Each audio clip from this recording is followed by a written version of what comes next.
Loss में जा रहा है, कर्जे में जा रहा है, आत्महत्या कर रहा है। तो आप समझ लो कितनी बड़ी आवश्यकता है। ये इलेक्ट्रीशियन, प्लम्बर जो भी आए इनकी बात भी हम सुनेंगे।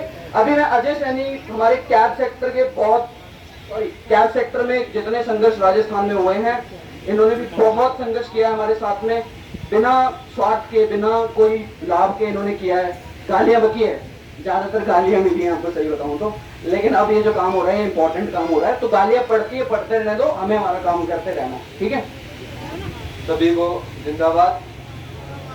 साथियों का ओला उबर से ड्राइवर पिछले 2015 से, अभी ताज़ा ही घटना बताता हूँ। अभी 30 तारीख को मेरी गाड़ी पर ड्राइवर ओला से बुकिंग लेके आ रहा है, उसकी गाड़ी ओला की सवारी ने लूट ली।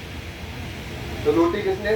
ओला ने। और पुलिस वालों ने क्या किया, उसमें जो उनको स्टार्टिंग कार्रवाई थी उन्होंने वो कर दी, गाड़ी उनसे नहीं बरामद हुई, कोई बात नहीं। अब उन्होंने ओला की ऑफिशियल मेल आईडी, जो पुलिस कमिश्नर से मेल आईडी आती है, वो उन्होंने ओला के सेंट्रल गवर्नमेंट को, जो उनका सेंटर ऑफिस है वहाँ पे मेल किया।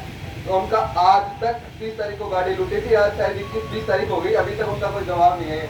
तो आप सोच सकते हो कि ओला और उबर कंपनी कितनी पावरफुल है। एक पुलिस कमिश्नर को उस कंपनी ने जवाब नहीं दिया कि हमें इस गाड़ी की डिटेल दिए। जब हमने अपने स्तर पे उसकी जांच की तो पता चला, ओला का कहना है कि ये गाड़ी हमारे पास लगी हुई नहीं है, जो पिछले 7 साल से ओला के अंदर काम कर रही है, जो कि ऑन रिकॉर्ड है, बैंक स्टेटमेंट है। फिर भी कंपनी ने नकार दिया कि हमारे पास ये गाड़ी, नए ड्राइवर है हमारे पास, नए गाड़ी लगी हुई है। बकिस्मत से ड्राइवर तो बच गया, पर वो गाड़ी अभी पंजाब खड़ी है, जो कि अभी तक पुलिस वाले भी नहीं छुड़ा पाए इस गाड़ी को। अभी पिछले 20 दिन पहले यहाँ से दुर्लभ हॉस्पिटल से ओला से गाड़ी बुक करी, ड्राइवर को ले गए, लूट के मार दिया उसको यहाँ पे बगरू में। और वो परिवार वाले, उसके बेचारे एक बेटी है, उस परिवार की आप सोचो क्या हालत है। ना सरकार ने उसकी जिम्मेदारी ली, ना ओला ने, ना कंपनी ने, किसी ने कोई जिम्मेदारी ली। उसके जिम्मेदार कौन बनेगा भाई? कब तक ये सहेगा? जो मेरे पास डाटा है, 2016 से अब तक 11 ड्राइवरों का सवारियों ने मर्डर कर दिया, जिसमें से सिर्फ एक ड्राइवर 2016 के अंदर नंदलाल, जिसकी मानसौर में सवारी ने गोली मारी थी, उसको हमने ड्राइवरों ने इकट्ठा करके 5 लाख रुपए दिए थे। उसके अलावा आज तक ना कंपनी ने किसी को 1 रुपए दिया है, ना सरकार ने 1 रुपए दिया है। कंपनियों की इतनी दादागिरी है कि आप सोच नहीं सकते। अभी 600 रुपए का बिल आ रहा है, ड्राइवर को क्या मिल रहा है? 200 रुपए, 400 रुपए उनका कमीशन है। तो आप परसेंटेज निकाल लो, आई थिंक 60 से 70% वो कमीशन खा रहे हैं। इसका मतलब पता है क्या हुआ?